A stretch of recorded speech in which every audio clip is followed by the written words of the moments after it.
Hello everyone, પાણીપુરીનું નામ સાંભળતા જ મોઢામાં પાણી આવી જાય ને. તો આજે આપણે ઘરે જ બનાવવાના છીએ એકદમ ચટપટું અને ટેસ્ટી રગડા પાણીપુરી. ગરમ ગરમ મસાલેદાર રગડો, ક્રિસ્પી પૂરી, ખાટી મીઠી ચટણી અને ઠંડુ ઠંડુ તીખું પાણી, આ બધાનું કોમ્બિનેશન એટલું જબરજસ્ત બનશે કે બહારની પાણીપુરી પણ ભૂલી જશો. દરેક પૂરીમાં ભરપૂર મસાલેદાર સ્વાદ મળશે અને એક ખાશો તો બીજું ખાવાનું મન રોકી નહીં શકો. તો ચલો હવે મોડું કર્યા વગર આ મજેદાર રગડા પાણીપુરી બનાવવાનું શરૂ કરીએ. સૌથી પહેલાં રગડા માટે મેં રાત્રે 1 કપ જેટલા પીળા વટાણાને સારી રીતે ધોઈ અને પાણીમાં પલાળી દીધા હતા. લગભગ 5 થી 7 કલાક જેટલા પલાળવા. વટાણા સરખા પલળી જાય પછી એકવાર એને નોર્મલ પાણીથી વોશ કરી લેવાના અને પછી પ્રેશર કુકરમાં એડ કરી લેવાના છે. એની સાથે જ મેં 2 મીડિયમ સાઇઝના બટેટા લીધા છે. એની સ્કિન રિમૂવ કરી લીધી છે અને બટેટાને મેં પીસીસમાં કટ કર્યા છે. હવે એમાં સ્વાદના અનુસાર મીઠું કે પછી 1 ટીસ્પૂન જેટલું એડ કર્યું છે. 1 ટીસ્પૂન હળદર અને 2.5 કપ જેટલું પાણી એડ કરીને કુકરનું ઢાંકણ બંધ કરી 3 થી 5 વિસલ મીડિયમ ફ્લેમ પર લગાવી લેશું. ત્યાં સુધી આપણે પાણીપુરીનું પાણી બનાવી લઈએ. તીખું પાણી બનાવવા માટે મિક્સી જારમાં 1 કપ લીલા ધાણા લેશું, અડધો કપ ફુદીનાના પાન લેશું, 3 સ્પાઇસી લીલા મરચાં અને અડધો ઇંચ આદુના ટુકડા લીધા છે. લીંબુનો જ્યુસ એડ કરશું 2 ટીસ્પૂન જેટલો. થોડુંક મીઠું એડ કરશું. 1/4 કપ પાણી એડ કરી અને આ રીતની પેસ્ટ બનાવી લેશું. એને એક બાઉલમાં ટ્રાન્સફર કરી લઈએ.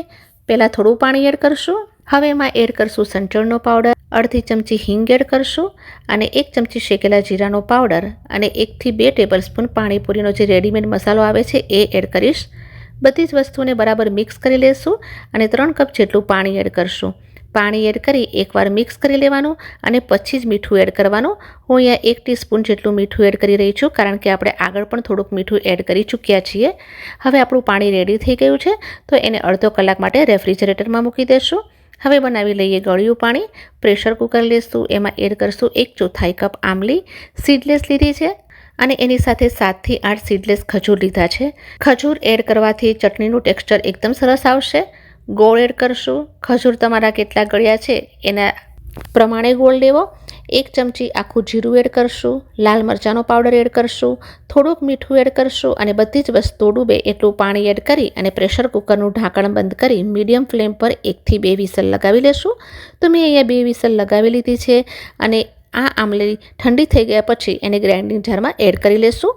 એને ગ્રાઇન્ડ કરી લઈએ. અત્યારે ઘણી બધી ઘટ છે એટલે પાણી એડ કરીશ અને પછી એક સ્ટ્રેનરની હેલ્પથી એને સ્ટ્રેન કરી લેશું. તો જુઓ આ ટાઈપ ચટણી રેડી થઈ ગઈ છે. તમારે જેટલી પાતળી કે જાડી જોઈએ એ પ્રમાણે પાણી એડ કરી અને કન્સિસ્ટન્સીને મેન્ટેન કરી લો. હવે આ ચટણીમાં ચાટ મસાલો અને શેકેલા જીરાનો પાવડર એડ કરી લેશું. તમે આ ચટણીને કોઈ પણ ચાટમાં યુઝ કરી શકો છો. હવે એને સાઈડ પર મૂકીએ. પ્રેશર કુકરે પણ 4 થી 5 વિસલ લઈ લીધી છે. એનું પ્રેશર ઓટોમેટિક રિલીઝ થવા દેશું અને ઢાંકણ ખોલીને ચેક કરી લઈએ. તો જુઓ એકદમ સરસ રીતે વટાણા અને બટેટા બોઇલ થઈ ગયા છે. તો પાણી પણ એકદમ પરફેક્ટ છે. આપણે આ ટાઈપના જ બોઇલ કરેલા જોઈએ. હવે એને એક મોટા વેસલમાં ટ્રાન્સફર કરી લઈએ. જો તમને પાણી વધારે લાગે તો સ્ટ્રેનરની મદદથી એને નીકાળી શકો છો. હવે આમાંથી 2 થી 3 ટેબલસ્પૂન જેટલા વટાણા અલગ નીકાળી લેશું અને હવે મેશરની હેલ્પથી મેશ કરી લેશું. ગરમ હોય ત્યારે જ મેશ કરી લેવાના અને 5 મિનિટ પછી એ ઠંડા પણ થઈ જશે અને થોડા ઘટ પણ થઈ જશે. હવે એ ઠંડા થઈ ગયા છે તો એમાં 3 લીલા સ્પાઇસી મરચાં સમારીને એડ કરશું. અહીંયા હું એક મસાલો બનાવી રહી છું. 1 ટીસ્પૂન શેકેલા જીરાનો પાવડર લેશું, 1 ટીસ્પૂન ધાણા જીરુંનો પાવડર લેશું અને અડધી ટીસ્પૂન ચીલી ફ્લેક્સ લેશું. ત્રણેય વસ્તુઓને મિક્સ કરી લેશું. આ મસાલો જરૂરથી એડ કરજો, ખૂબ જ સરસ ટેસ્ટ આવશે. 1 ટીસ્પૂન સંચળનો પાવડર એડ કરશું. પાણીપુરીનો મસાલો એડ કરશું. સ્વાદના પ્રમાણે મીઠું એડ કરશું. આપણે આગળ પણ બાફતી વખતે મીઠું એડ કર્યું હતું એટલે સંભાળીને નાખવું અને 1 ચમચી લાલ મરચુંનો પાવડર એડ કરશું. બધી જ વસ્તુઓ સરસ રીતે મિક્સ કરશું. એકદમ સરસ રીતે મિક્સ કરી લેવાનું. તો જુઓ રગડો બહાર જેવો સરસ રેડી થઈ ગયો છે. હવે એક તવો લીધો છે, એને તેલથી ગ્રીસ કરી લેવાનો. એની ઉપર આપણે રગડો પાથરવાનો છે. હવે થોડો થોડો રગડો લઈ અને તવા ઉપર બધી એજીસ પર ગોઠવી દેવાનો. બધી જ સાઈડથી એક સરખો શેપ આપી દેશું. હાથેથી એને સેટ કરતા જઈએ. આ રીતનો ગોળાકાર શેપ જેવો બહારના ઠેલાવાળા કરે છે એવો આપી દેશું. તો સરસ રીતે સેટ થઈ ગયો છે. હવે એને ગાર્નિશ કરી લઈએ. તો પહેલાં જે મસાલો આપણે બનાવ્યો હતો જીરું, ધાણા જીરું અને ચીલી ફ્લેક્સવાળો એ સ્પ્રિંકલ કરશું. ઝીણા સમારેલા ટમેટાં ચારે બાજુ ગોઠવી દઈશું. તમે બહાર પાણીપુરી ખાવા જાઓ તો રગડો આ રીતે જ ગાર્નિશ કરેલો હોય છે.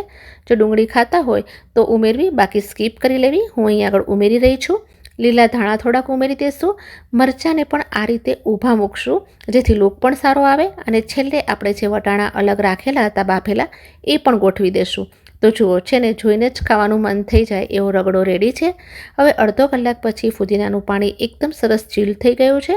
તો એમાં જે બનાવેલો મસાલો હતો એ એડ કરશું. ચોક્કસથી એડ કરજો. અને જ્યારે આપણે પાણીપુરી સર્વ કરવાના હોઈએ ત્યારે છેલ્લે બુંદી 1/4 કપ એડ કરશું. અહીં આપણા 2 પાણી તૈયાર છે. જો તમને 2 પાણી મિક્સ જોઈએ તો તમે એ રીતે રેડી કરો, અને અલગ પસંદ હોય તો એ રીતના અલગ અલગ યુઝ કરો. જ્યારે પાણીપુરી સર્વ કરવી હોય ત્યારે રગડાવાળો તવો ગેસ પર મૂકવાનો. ગેસની ફ્લેમને એકદમ લો રાખવાની છે. વચ્ચે મેં થોડાક બાફેલા વટાણા, ડુંગળી અને લીલા ધાણા એડ કર્યા છે. અને હવે પાણીપુરીનું તીખું પાણી એડ કર્યું છે. થોડોક બનાવેલો રગડો લેતા જઈ અને ગરમ કરશું. તો જુઓ, પાણી અહીંયા ઉકળવા માંડ્યું છે. તો જેટલું તમને જોઈએ એટલું ગરમ કરી લેવાનું અને સર્વ કરતા જવાનું. હવે પૂરીને વચ્ચેથી બ્રેક કરશું. એમાં પહેલાં ડુંગળી ઝીણી સમારેલી એડ કરશું. એના ઉપર રગડો ઉમેરશું અને પછી આંબલીનું પાણી એડ કરશું. જો તમારે આ રીતે ખાવી હોય તો આમ પણ ખાઈ શકો, અથવા તો એને તીખા પાણીમાં બોળીને પણ સર્વ કરી શકો છો. ગળ્યું પાણીમાં ઉમેરવાની જરૂર નથી. તો જોતાં જ મોંમાં પાણી આવી જાય એવી આ રગડા પૂરી તૈયાર છે. તમે એકવાર જરૂરથી ટ્રાય કરજો અને કમેન્ટ સેક્શનમાં મને જરૂરથી કહેજો કે કેવી લાગી આજની રેસીપી. Thanks for watching.